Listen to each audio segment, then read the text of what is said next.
Hello viewers, sweet craving ఎక్కువ ఉన్న వాళ్ళకి ప్రతిసారి పెద్ద ప్రాసెస్ చేసి స్వీట్ చేసి లేకపోతే బయట నుంచి తెప్పించుకొని అలా తినాలంటే బోర్ అయిపోతారు కదండి.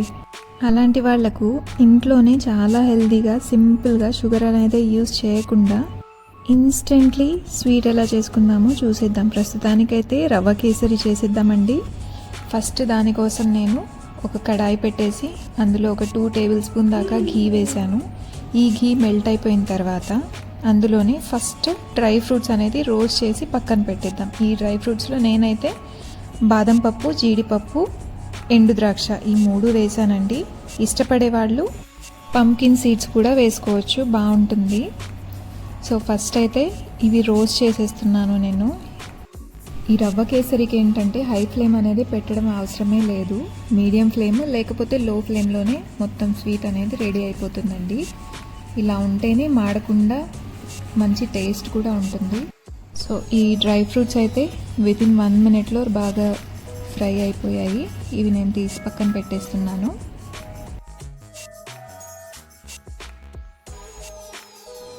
ఇప్పుడు ఆ డ్రై ఫ్రూట్స్ అనేవి తీసి పక్కన పెట్టేశాక అదే నెయ్యిలో 1 కప్ దాకా రవ్వ వేసి ఒక 5 మినిట్స్ దాకా బాగా రోస్ట్ చేసుకుందాము.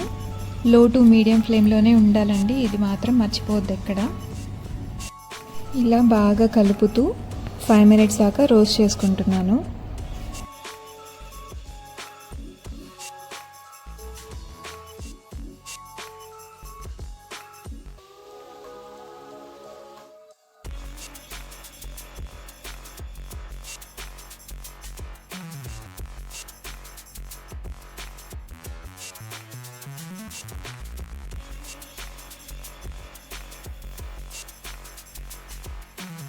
ఇప్పుడు రవ్వ బాగా రోస్ట్ అయిపోయిందండి. రోస్ట్ అయిపోయి మంచి స్మెల్, మంచి కలర్ కూడా వచ్చింది. ఇప్పుడు 1 కప్ నేను రవ్వ వేసాను కదండి, ఒక 2 కప్స్ లేకపోతే 2.5 కప్స్ దాకా నేను వాటర్ వేస్తున్నాను.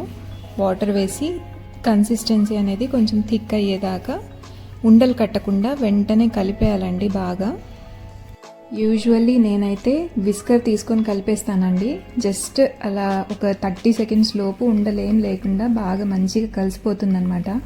కాకపోతే నేను కొత్త కడాయి కదండి, ఆ విస్కర్తో కలిపితే ఎక్కడ స్క్రాచెస్ పడతాయో అని చెప్పి చాలా జాగ్రత్తగా స్లోగా ఈ వుడెన్ స్పాచులాతోనే నేను కలుపుతున్నాను. స్టీల్ కడాయిలో చేసే వాళ్ళకి మాత్రం ఇంకా ఆ టెన్షన్ కూడా ఏం అవసరం లేదు. మంచిగా విస్కర్ తీసుకొని జస్ట్ అలా 30 సెకండ్స్ కలిపేశారంటే ఈ ఉండలు ఏవి రావు.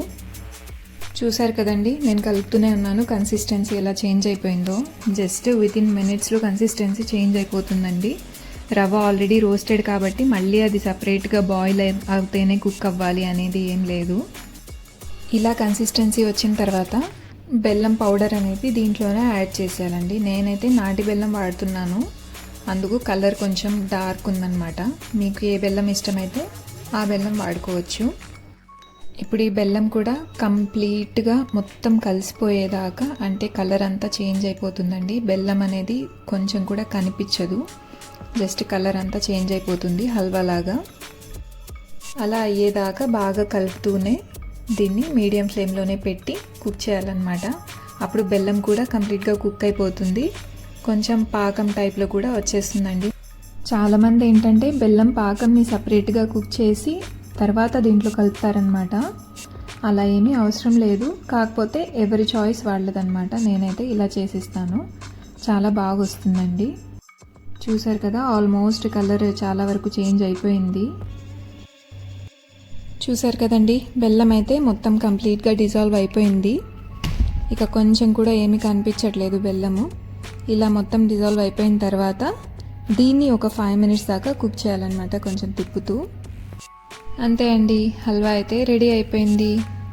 దీన్ని కేసరి అంటాము మా సైడ్, చాలామంది సూజీ హల్వా అని కూడా అంటారనమాట. ఇప్పుడు దీంట్లో మనం రోస్ట్ చేసి పెట్టుకున్న డ్రై ఫ్రూట్స్లో సగం డ్రై ఫ్రూట్స్ అనేవి నేను కలిపేశాను. ఆ మిగతా సగం అయితే మాత్రం దీన్ని టాపింగ్స్ లాగా వేసిస్తానమాట. మా పిల్లలు బాగా ఇష్టంగా తింటారు పైన టాపింగ్స్ చూసి. ఈ కన్సిస్టెన్సీ దాకా కుక్ చేస్తే ఇది చల్లారాక ఇంకొంచెం థిక్గా అవుతుందన్నమాట. చాలామంది ఒక కేక్ లాగా కూడా దీన్ని సెట్ చేసుకుంటారు. అలా సెట్ చేసుకోవాలంటే ఏదో ఒక మీకు ఏం కావాలో ఆ మౌల్డ్లో పెట్టేసుకొని చల్లారాక బోర్లిస్తే వచ్చేస్తుంది అనమాట ఆ డిజైర్ షేప్. అంతేనండి, రవ్వ కేసరి అయితే రెడీ అయిపోయింది. ఇది మ్యాక్సిమం ఒక 15 మినిట్స్ లోపు రెడీ అయిపోతుందండి, అప్పటికప్పుడు చేసుకోవచ్చు.